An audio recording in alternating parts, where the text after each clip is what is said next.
Bismillahirrahmanirrahim. Assalamualaikum warahmatullahi wabarakatuh. Apa kabar teman-teman, ayah bunda? Saya berharap pagi ini kita semua dalam keadaan sehat, senantiasa dalam lindungan Allah Ta'ala. Seperti biasa, menemani perjalanan saya menuju tempat aktivitas. Pagi ini saya akan sedikit berbagi ilmu kepada teman-teman dan ayah bunda dimanapun berada.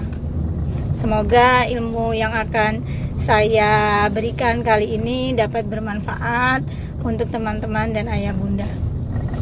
Kali ini saya akan membahas tema seputar tema ini seringkali saya temukan dari keluhan-keluhan orang tua yang datang ke tempat kami, yaitu keterlambatan bicara pada anak. Nah, teman-teman, ayah bunda dimanapun berada, keterlambatan bicara atau speech delay, apa sih itu? Nah, keterlambatan bicara itu gangguan perkembangan pada anak kita yang salah satu cirinya adalah belum bisa bicara di usia yang seharusnya sudah bisa, tetapi anak kita belum mampu bicara atau tidak sama dengan rata-rata teman seusianya. Nah, perkembangan bicara pada anak-anak normal itu pada tahapan di usia 0 sampai dengan 1,5 bulan. Hai Bu Ika Nurmayanti, apa kabar? Sehat ya Bu? Nah, perkembangan tahap bicara pada usia 0 sampai 1,5 bulan itu refleks anak itu menangis. Nah, makanya ketika anak lahir, kalau tidak menangis, itu dokter akan membuat anak kita menangis. Karena berbicara itu, karena menangis itu modal untuk bicara. Jadi refleks seperti menangis itu di usia 0 sampai 1,5 bulan. Kemudian tahap selanjutnya yaitu dari usia 1,5 bulan sampai dengan 6 bulan. Terima kasih Bu Ika, jadi grogi. Ya, tahap selanjutnya di usia 1,5 bulan sampai 6 bulan itu tahap babbling, mengoceh tak berarti. Itu usia 1,5 sampai 6 bulan. Kemudian tahap selanjutnya di usia 6 bulan sampai dengan 9 bulan itu tahap yang namanya laling. Nah, laling ini mengoceh cuma lebih matang dan sedikit lebih jelas suku katanya. Kemudian di usia 9 sampai dengan 12 bulan itu tahap ekolalia. Ekolalia itu tahap anak meniru apapun yang anak kita dengar. Ini meniru semua dari lingkungan. Kemudian di usia 1 tahun sampai dengan 1,5 tahun, 12 sampai dengan 18 bulan itu tahap anak bicara benar satu kata untuk berkomunikasi. Nah, apa sih tanda anak kita mengalami keterlambatan bicara? Nah, jika anak kita di usia 2 tahun belum memiliki kosakata atau bicara belum sesuai dengan kebanyakan teman seusianya, kemudian anak kita kesulitan menyampaikan keinginan dengan bicara. Seringnya kalau mau sesuatu itu anak kita sulit untuk bicara, jadi hanya menunjuk, kemudian narik-narik tangan kita, atau anak kita menangis. Terus itu kalau anak kita ingin meminta sesuatu. Kadang juga disertai tantrum, seperti misalnya menangis kejer sampai membanting badannya, kemudian guling-guling di lantai. Dan anak kita kadang juga sering menghindar kalau diminta untuk meniru kita bicara. Jadi kalau kita ajarin, anak kita sering menghindar. Terus selanjutnya, jika anak kita tertarik main HP saja atau nonton TV dan tidak mau berinteraksi dengan lingkungannya, itu juga bisa menjadi tanda-tanda yang membuat anak kita jadi keterlambatan bicara. Jadi ayah bunda, teman-teman, banyak sekali kasus orang tua yang datang ke tempat kami usia 5 tahun anaknya belum bicara, usia 2 tahun, 3 tahun itu belum bicara sesuai dengan usia teman-temannya. Nah, sebetulnya apa sih penyebab dari keterlambatan bicara? Nah, di sini saya akan coba jelaskan apa penyebab keterlambatan bicara. Yang pertama itu kurangnya komunikasi antara anak dan orang tua. Jadi orang tua ini tergantung dari pola asuh orang tua. Pola asuh yang sekarang ini yang banyak terjadi adalah orang tua cari aman, anaknya diberikan gadget atau TV, nonton TV. Jadi orang tua tidak berinteraksi langsung dengan anak, tidak berkomunikasi, jarang. Jadi yang penting anaknya anteng, orang tuanya bisa mengerjakan pekerjaan rumah, tapi anaknya hanya diberikan gadget atau nonton TV. Kemudian yang kedua, bisa jadi karena lingkungannya yang sepi, jadi kurang stimulasi. Terlalu sepi juga rumah kurang baik. Anak tetap memerlukan stimulasi, tetap memerlukan komunikasi, anak juga harus mendengar. Nah, lingkungan yang sepi ini bisa menjadi salah satu penyebab keterlambatan bicara.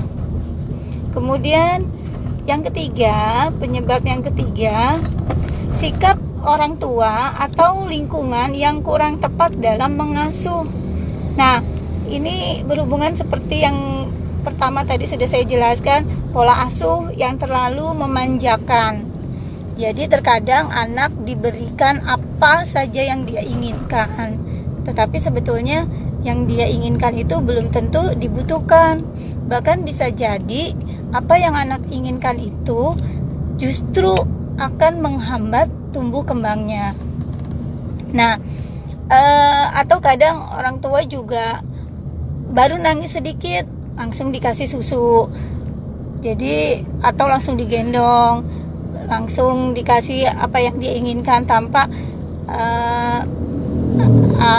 orang tua meminta anak untuk berkomunikasi, mau apa dek, seperti itu. Dan penyebab yang selanjutnya yang keempat ya. Yang keempat itu adalah bilingual. Adanya dua bahasa di dalam rumah yang mungkin membuat anak bingung. Tuh.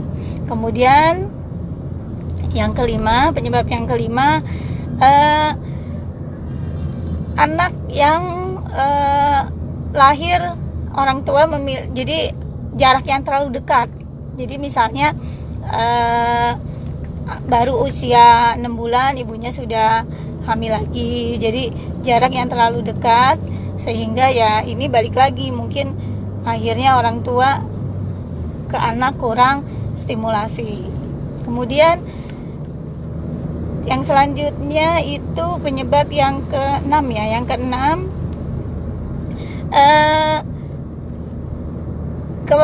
kematangan oral motor itu belum terbentuk dengan baik. Jadi terlambat. Kekuatan otot-otot bicara yang mendukung anak itu masih belum matang, kematangannya masih kurang atau terlambat, tidak sesuai sama usianya. Nah, kemudian yang terakhir itu bisa jadi anak kita kecanduan gadget, ya, karena gadget itu komunikasinya hanya searah, tidak dua arah, dan ini dapat menghambat tumbuh kembang anak kita sehingga menyebabkan salah satunya gangguannya yaitu gangguan keterlambatan bicara. Nah, untuk keterlambatan bicara ini penyebab lainnya bisa juga disebabkan karena adanya pada saat ibu hamil, ya, ini juga bisa menyebabkan. Kemarin saya sudah berbagi sedikit ilmu tentang deteksi dini pada saat pranatal, natal, dan postnatal. Jadi adanya gangguan-gangguan pada saat ibu waktu hamil, kemudian saat melahirkan, proses melahirkan, dan saat pasca setelah melahirkan. Nah, kita lanjut. Nah, keterlambatan bicara ini dibagi menjadi dua, yaitu keterlambatan murni dan keterlambatan bicara murni yang pertama, dan keterlambatan bicara karena manifestasi dari gangguan lain, ya. Kita bahas keterlambatan bicara yang pertama, yaitu keterlambatan bicara murni. Yang pertama yaitu anak ada gangguan dari otot-otot oral motornya, ya. Kemudian yang kedua, anak memiliki yang tadi yang sudah saya jelaskan, memiliki problem pada riwayat kehamilan, kelahiran, dan perkembangan. Nah, sebetulnya keterlambatan bicara murni ini anak tidak memiliki problem pada riwayat kehamilan, kelahiran, dan perkembangan. Jadi tidak ada problem ya pada riwayat kehamilan, kelahiran, dan perkembangan. Tadi maaf saya keliru. Kemudian yang kedua, keterlambatan bicara murni ini anak tidak ada gangguan sensori, motorik, emosi, ya, atau anatomi oral motor dan sebagainya.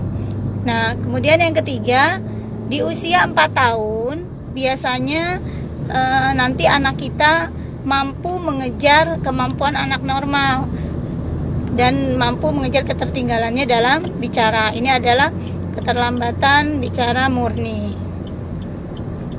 Hai Raihani. Nah, kemudian kita bahas selanjutnya yaitu keterlambatan bicara karena manifestasi gangguan lain seperti kondisi autis, kondisi ADHD hiperaktif, kondisi Down syndrome, mental retardasi, cerebral palsy, gangguan pendengaran, dan lain sebagainya. Nah, kondisi-kondisi ini, ya, tepatnya sudah tidak masuk kategori keterlambatan bicara lagi, dikarenakan pada kasus-kasus autis, ADHD, Down syndrome, mental retardasi, CP, dan gangguan pendengaran atau gangguan lainnya, kasus ini ada problem bahasa. Jadi pada kasus ini problem bahasa merupakan merupakan memang didapat dari kondisi seperti kondisi gangguan-gangguan lainnya. Jadi keterlambatan bicara yang disebabkan manifestasi karena gangguan lain itu biasanya berlangsung dalam waktu yang lama, dan ini membutuhkan penanganan yang kontinu, bahkan bisa sampai dewasa. Jadi gini, kesimpulannya, kalau keterlambatan itu kan dibagi menjadi dua, yaitu keterlambatan murni dan keterlambatan karena gangguan lain. Nah, keterlambatan murni itu biasanya tidak ada gangguan pada saat kehamilan, kelahiran, atau tidak ada gangguan perkembangan lainnya. Dan keterlambatan murni tidak ada gangguan sensori, motorik, emosi, atau tidak ada gangguan anatomi di bagian oral motor. Nah, keterlambatan murni ini anak nantinya di usia 4 tahun biasanya bisa menyusul ketertinggalannya. Nah, makanya banyak orang tua zaman dulu atau nenek-nenek kita, kalau misalnya kok cucunya belum ngomong ya, pasti selalu bilang, oh nanti juga ngomong, dulu juga bapaknya begitu, ngomongnya telat. Itu bisa, tapi sekarang kita juga jangan langsung istilahnya udahlah nggak apa-apa, nanti juga ngomong. Kalau usianya udah 3 tahun, udah 5 tahun, dulu juga bapaknya gitu ya. Tidak seperti itu juga, karena kita harus deteksi dini. Kenapa anak kita usia 3 tahun, 4 tahun, 2 tahun belum bicara seperti teman-teman sebayanya. Itu juga tetap harus kita waspadai. Jadi jangan menunggu seperti orang tua zaman dulu ya. Kemudian keterlambatan bicara yang kedua karena ada gangguan lainnya yang tadi sudah saya jelaskan. Nah, kalau untuk keterlambatan bicara karena manifestasi gangguan lain, karena anak itu autis, hiperaktif, Down syndrome, dan lain-lain, ini biasanya kasusnya sudah lumayan berat, karena memang ini didapat dari gangguan lainnya itu, dan penanganannya ini harus continue, berkelanjutan, bahkan bisa sampai dewasa. Nah, sebetulnya orang yang harus diingat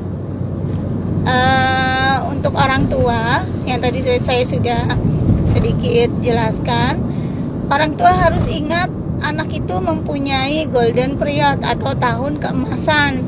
Nah, jadi orang tua harus dapat menyelesaikan masalah keterlambatan bicara ini. Jangan sampai menyesal sudah lewat masa itu. Jadi sudah lewat tahun keemasannya, karena di golden period ini kalau anak distimulasi dengan baik, dilatih dengan baik, maka perkembangannya itu cukup signifikan. Jadi jangan sampai telat distimulasi dan tahun keemasan anak itu hilang ya. Jangan sampai 3 tahun nanti aja deh, ngikut orang bapaknya juga dulu telat bicaranya, 5 tahun masih tenang, akhirnya sudah mau sekolah, udah usianya 6 tahun, 7 tahun baru panik. Nah, itu tahun keemasannya sudah hilang. Kalaupun distimulasi ya kurang signifikan nanti hasilnya. Nah, jangan sampai nanti kalau orang tua telat menstimulasi anak ya untuk dapat bicara, jangan sampai nanti anak sudah sampai pada level kepercayaan dirinya rendah, kemudian anak sudah akhirnya stres, kemudian depresi, dan ada gangguan emosi yang akhirnya menjadi gangguan perilaku, jadi agresif anaknya, kemudian bahkan sampai bisa menyakiti diri sendiri. Nah, jadi saran saya buat teman-teman ayah bunda yang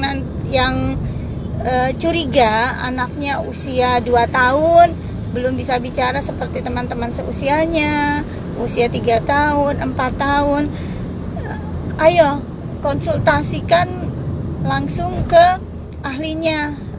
Bunda, teman-teman bisa datang ke klinik tumbuh kembang anak untuk dapat di asesmen atau diobservasi ada apa dengan anak ayah bunda. Kenapa usia yang sekarang teman-temannya sudah bisa bicara banyak, tapi anak ayah bunda belum.